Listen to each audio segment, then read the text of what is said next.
Hi everyone, आज 11 अक्टूबर 2025 के current affair static G के क्वेश्चन को डिस्कस करते हैं। So let's get started without any further delay. पहला क्वेश्चन वर्षा वन और ऑक्सीजन से रिलेटेड है। ये ज्योग्राफी का क्वेश्चन है। क्या वर्षा वन विश्व में सबसे अधिक ऑक्सीजन उत्पन्न करते हैं? ऐसा नहीं है।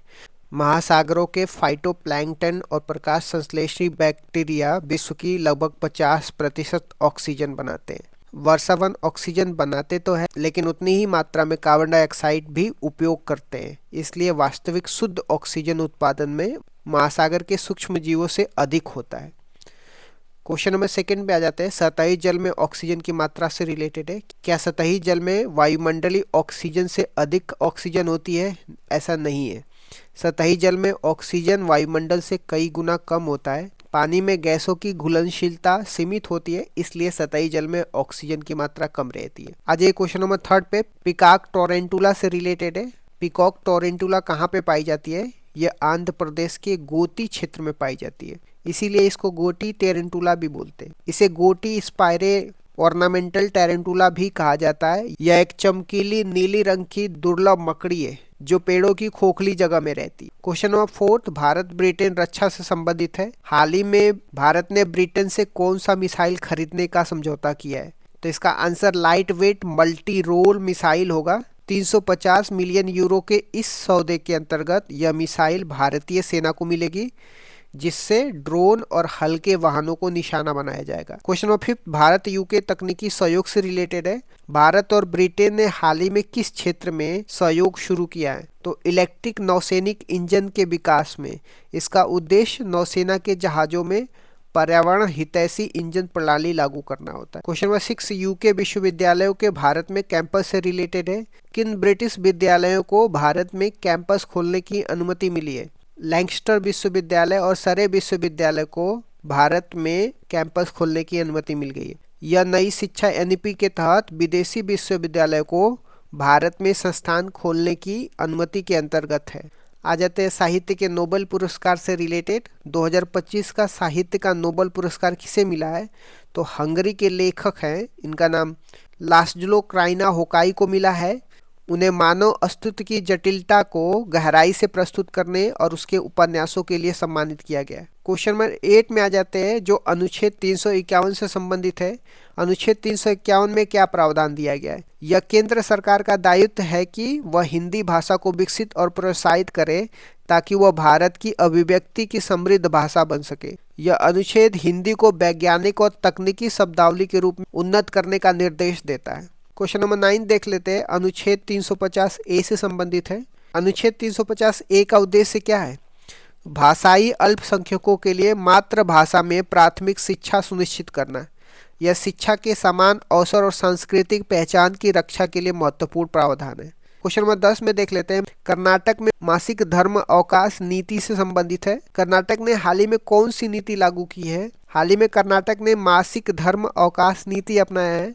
प्रत्येक महिला कर्मचारी, चाहे वो सरकारी या निजी हो, दोनों क्षेत्रों में प्रति माह एक सवेतन यह नीति महिलाओं के स्वास्थ्य और कार्यस्थल पर समानता को ध्यान में रखकर बनाई गई। आज ये क्वेश्चन नंबर 11 शत्रुघ्न चौहान 2014 से संबंधित है।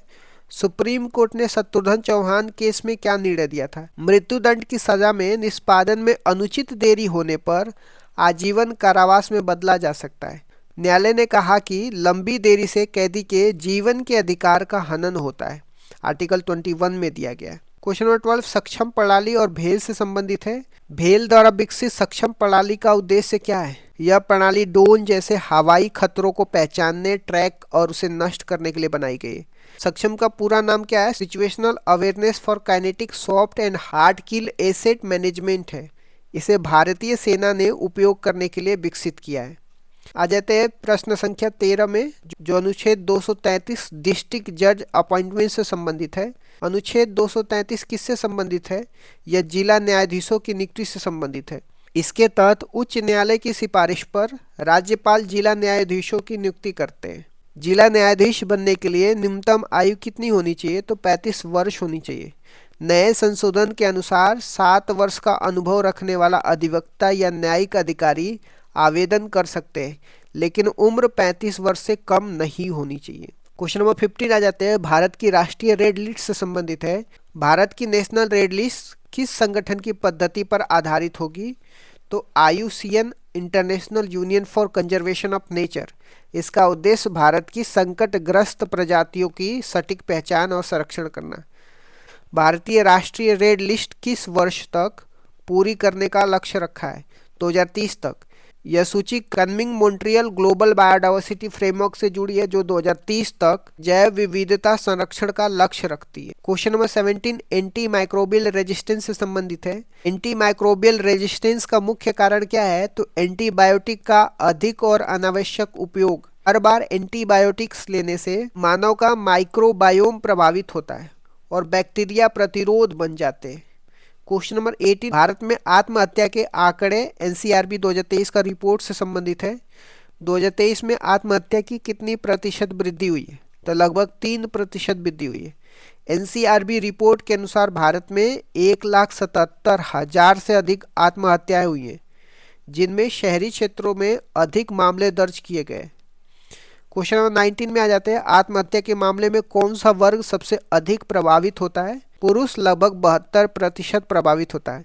कारणों में पारिवारिक तनाव, बीमारी, वैवाहिक समस्या और नशे की लत प्रमुख है। मानसिक स्वास्थ्य सेवा की कमी भी एक बड़ा कारण है। क्वेश्चन नंबर 20 में आ जाते हैं। तमिलनाडु का जेरोज प्लेटफॉर्म क्या है?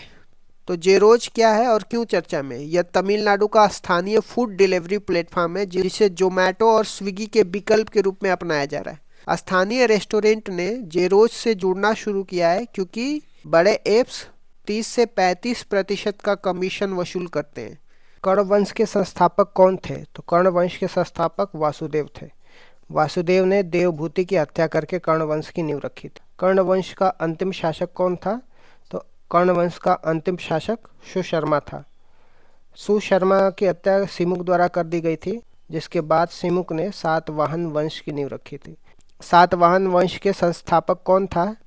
सातवाहन वंश का संस्थापक सिमुक था। सिमुक ने कर्ण वंश के अंतिम शासक सुशर्मा की हत्या करके सातवाहन वंश की नींव रखी थी। पुराणों में सिमुक को आंध्र भी कहा गया है।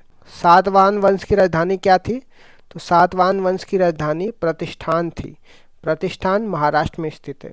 सातवाहन किस नदी के पास निवास करते थे? सातवाहन गोदावरी नदी के पास निवास करते थे। सातवाहन ने कौन सी भाषा का प्रयोग किया था? सातवाहन ने संस्कृत भाषा का प्रयोग किया था। भारत में विदेशी आक्रमण का क्रम क्या था? तो भारत में विदेशी आक्रमण का क्रम इस प्रकार था। पहले हिंद यवन, जिसको इंडो ग्रीक या बैक्टीरिया या यूनानी बोला जाता है, तो सबसे पहले इंडो ग्रीक आए थे, उसके बाद शक आए थे, उसके बाद शकों के बाद पल्लव, और उसके बाद अंत में कुषाण आए थे। सबसे पहले हिंद यवन, जिसको इंडो ग्रीक बोलते हैं, उसके बाद शक, शक के बाद पल्लव, पल्लव के बाद कुषाण आए थे। भारत में सबसे पहला हिंद यवन आक्रमण किसने किया था? भारत में सबसे पहला हिंद यवन आक्रमण ड्रेमेटियस द्वारा किया गया था। हिंद यवन वंश का सबसे शक्तिशाली या प्रसिद्ध शासक कौन था? तो हिंद यवन वंश का सबसे शक्तिशाली प्रसिद्ध शासक मिनाडर था। बौद्ध साहित्यों में मिनाडर को मिलिंद के नाम से जाना जाता है। भारतीयों ने ज्योतिष विद्या किससे सीखी है? भारतीयों ने ज्योतिष विद्या यवनों से सीखी है। नक्षत्र देखकर भविष्य बताने की कला भी इन्हीं से सीखी गई थी। भारत में सिक्के बनाने की कला किससे सीखी गई थी? भारत में सिक्के बनाने की कला हिंद यवनों से सीखी गई थी। भारत में सबसे पहले स्वर्ण मुद्राएं किसने चलाई थी? भारत में सबसे पहले स्वर्ण मुद्राएं यूनानियों, हिंद यवनों ने चलाई थी। शक वंश का प्रथम शासक कौन था? तो शक वंश का प्रथम शासक माउस था। शक वंश का सबसे शक्तिशाली प्रतापी शासक कौन था? शक वंश का सबसे शक्तिशाली प्रतापी शासक रुद्रदामन था। रुद्रदामन ने जूनागढ़ अभिलेख की रचना की थी, जो संस्कृत भाषा में लिखा गया अभिलेख है। रुद्रदमन ने ही सुदर्शन झील का पुनर्निर्माण कराया था। पहलो पार्थियन वंश का संस्थापक कौन था? पहलो वंश का संस्थापक मिथ्रेडस प्रथम था। पहलो वंश का सबसे शक्तिशाली शासक कौन था? पहलो वंश का सबसे शक्तिशाली शासक गेंदो फर्निस था। गेंदो फर्निस था। इसी के समय में सेंट थॉमस भारत में ईसाई धर्म का प्रचार करने के लिए आया था। तमिलनाडु में उसकी हत्या कर दी गई थी। कुषाण वंश का संस्थापक कौन था? कुषाण वंश का संस्थापक कुजुल कटफिसिस था। कुषाण वंश का अंतिम शासक कौन था? कुषाण वंश का अंतिम शासक वासुदेव था। कुषाण वंश का वास्तविक संस्थापक कौन था? तो कुषाण वंश का वास्तविक संस्थापक भीम कटफिशिस था। भीम कटफिशिस ने भारत में तांबे और सोने के सिक्के चलाए थे। कुषाण वंश का सबसे शक्तिशाली शासक कौन था? तो कुषाण वंश का सबसे शक्तिशाली शासक कनिष्क था। कनिष्क की राजधानी क्या थी? तो कनिष्क की दो राजधानी थी। पहली राजधानी पुरुषपुर पेशावर में, दूसरी राजधानी मथुरा में। कनिष्क के दरबार में कौन कौन विद्वान थे?